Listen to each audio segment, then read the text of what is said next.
ইউরোপের মাটিতে আগুনের দাবানল, পুড়ে ছাই হয়ে যাচ্ছে গোটা ইউরোপ।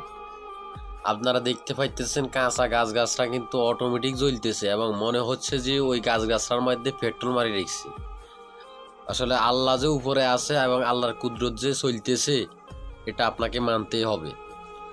এবং ইউরোপের মাটিতে কিন্তু অনেক নির্লজ্জকর কাজগুলো চলতেছে।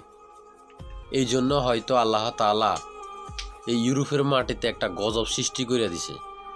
আর এই অগ্নিকাণ্ড দেখে আপনারা একটা জিনিস বুঝবেন যে পৃথিবীতে আখেরাতে আপনার জাহান্নাম বলতে কিছু একটা আছে এবং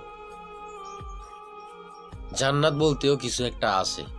জাহান্নামের আগুন কতটা ভয়ঙ্কর হইতে পারে আপনারা একটু চিন্তা করেন।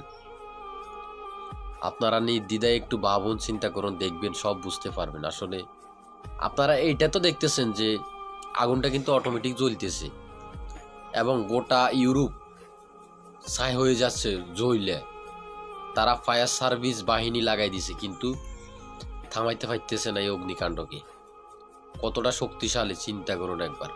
অটোমেটিক জ্বলতেছে, লাগে যেন কি ওই তাদের গাছগাছার মধ্যে গ্যাস প্রবাহিত হয়েছে, তার কারণে সবকিছু জ্বলতেছে।